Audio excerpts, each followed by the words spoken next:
السلام عليكم، كي دايرين؟ لاباس عليكم؟ نتمنى كلكم تكونوا بخير وبألف خير وفي أتم الصحة والعافية. أمهات ولاد وبنات اللي كيتابعوني كيدعموني كيشجعوني، كنبغي نرحب بالناس الجدد اللي انضموا للقناة. كنقول لكم مرحبا والف مرحبا. يوم جديد واكيد فيديو جديد، اقتراح جديد. الاقتراح ديال اليوم واحد البسطيله رائعه بدجاج بمذاق الحوت، كتجي روعه وتستحق التجربه. زوينه بزاف، كتجي هماويه وما تفرقوش بينها وبين الحوت. فالمهم كيف عاده ما غاديش نطول عليكم، غنخليكم على المقادير. طريقه تحضير فرجه ممتعه، وما تنساوش تخليو واحد لايك من بعد التشجيع وتبارطاجي الفيديو ديالي باش تعمل فائده والقناه ديالنا تكبر اكثر اكثر. وخلي لي واحد الكومونتير اللي يكون زويون ومحفز بحالكم. فالمهم كأول مرحله ديجا كنت غسلت الدجاج ليله قبل، سقطرته درت له السكينجبير ديالو والمسائل وخليته بات في الكونجيلاتور لغد لي تحت القزبر ومعدنوس الثومه والحامض. صافي غادي نضيفو على هاد الدجاج هذا وغنخلي واحد الكميه، ما نديرش الكميه كلها. وديجا القزبر والمعدنوس راه مغسول مزيان. هنا غادي ندير الهريسه، المهم غندير الشرموله ديال الحوت، غندير صوص صوجا،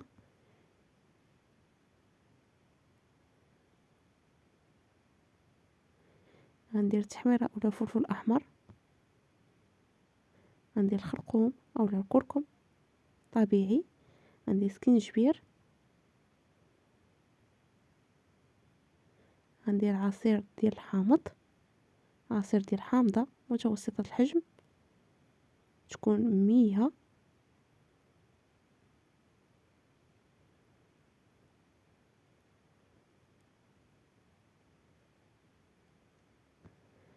عندي معلقه ديال توابل ديال السمك،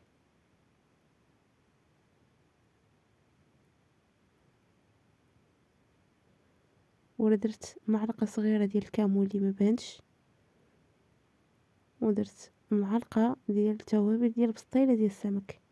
درت معلقه ديال توابل السمك ومعلقه ديال توابل ديال البسطيله ديال السمك. غنحاول نشرمل داك الدجاج مزيان مزيان، وكنخليه بجله ديالو كتلقوا واحد لوكو زوين. حاولوا تشرملوه وتدخلوا ليه ديك الشرموله مزيان وفلحوا الدجاج باش يتشرب لكم من الداخل. وباقي ديال القزبر والمعدنوس والحامض المصير اللي طحنت غنديرو هنايا. وغادي نطحن الزيتون، زلافه ديال الزيتون عندي كونجلي. نتوما عندكم طريقه تقطعوه. عندي الفطر درتو علبه كبيره ديال الفطر، سقطرتها مزيان حتى هي ضربتها شويه في الروبو. وهادشي كله غادي نديرو فواحد المقيله، وغادي نضيف عليه نفس التوابل اللي درت على الدجاج. وغادي نضيف هنا شامبينيون نوار اللي ديجا مرقدته مزيان في المطايب وغسلته مزيان وحتى هو ضربته في الهاجوار.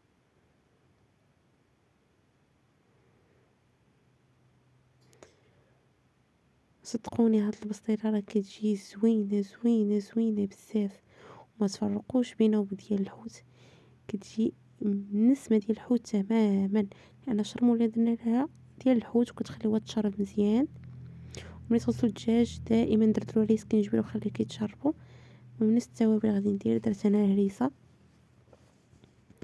غادي ندير صوص صوجا، غادي ندير الخرقوم، غندير سكينجبير. وديجا القزبر والمعدنوس راه طحنا مع الثومه كما قلت لكم والحامض. غادي ندير القليل من الكمون، غندير التوابل ديال الحوت، وغادي ندير التوابل ديال البسطيله ديال الحوت، يعني التوابل البيضاء ها هي.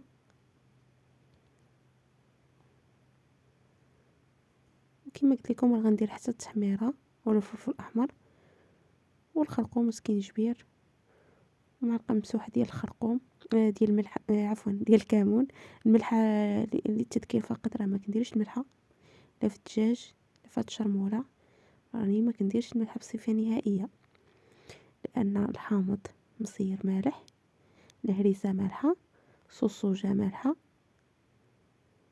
فالهريسه مالحه، لا داعي انكم ديروا الملحه حتى لاخر لحظه. ذوقوا لقيتو شويه مسوس ضيفوا. درت معلقه كبيره ديال زيت زيتون، معلقه ديال زيت نباتيه ومعلقه ديال الزبده، وغنديرها فوق البوطه. غندير 4 القطع ديال الشعريه الصينيه، غادي نخوي عليهم الماء. داكشي اللي كتشوفوا غير الشامبينيو كتمرقده هنايا، معلقه ديال الفصيله ديال الحوت، ونخليه جانبا. غنشد طنجره عاديه ولا طنجره الضغط، غادي ندير الدجاج اللي على الاقل خليه يرقاد واحد 5 سوايع 6 سوايع. خليته بات كان افضل. غادي نضيفو في الطنجره.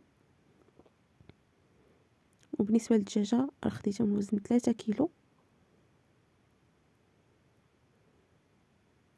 صافي هنايا غادي ننزلها، وغادي ننزل هاد الشرموله اللي بقات ليا، وغادي نزيد على اوراق ديال الرند.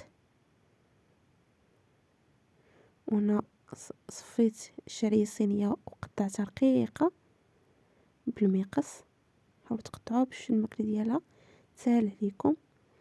صافي هنايا صوتيت هاد الزيتون والشامبينيون نوار وشامبينيون بيض الا عندكم طريقه انا افضل، والتوابل غنديرهم هنا في واحد البلايه بهذا الشكل هذا.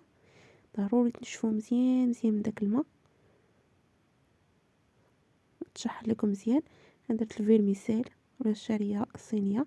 انا راه ديجا زدت واحد الكاس الا ربع ديال الزيت، خلط ما بين زيت زيتون وزيت نباتيه. درت القليل من الماء، وهذا الماء اللي كتشوفوا فيه ديال كان عندي شويه ديال الكروفيت كونجلي، الماء ديالو زدتو على داك الدجاج وخليته كيطيب.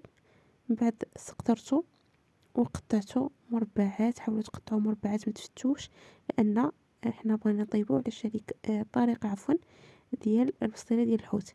هذيك التعليكه اللي وريتكم ماشي ديال الشامبينيون وديال الزيتون والتوابل. التعليكه اللي وريتكم هذيك 2 كيلو ديال البصله اللي قطعتها، ومن حيت الدجاج شديتها وضفتها على داك المرق وخليتها طابت، وبقيت كنحرك فيها حتى وقفت في الزيت. وعندي القليل من الكروفيت اللي ضفتو، الا عندكم كثر ضيفوا. غير داك التوابل كافيه، وهاد شويه ديال الكروفيت زائد الميها اللي طيبت بها الدجاج صدقوني مذاق الحوت تماما والريحه ديال الحوت. غادي نحرك مزيان مزيان. وفي هاد المرحله تذوقوا، الا كانت باقا خاصه الملح ضيفوها. هذه الزويته اللي قطرت ليا من ديك البصله. عندي الفرomاج ديال الساندويتش، وعندي الورقه ديال البسطيله. عندي واحد الصينيه غندهن بديك الزويته اللي تسقطرات ليا من ديك البصله. المهم البصله راه ما كتحيدوش يديكم عليها، حيت الا حيدتو يدكم عليها غتحرق.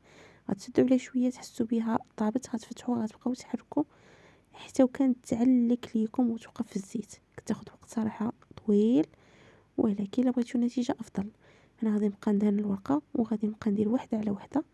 الورقه عاطيه نطوع تبارك الله ما شاء الله زوينه بزاف، رقيقه ديال البخار.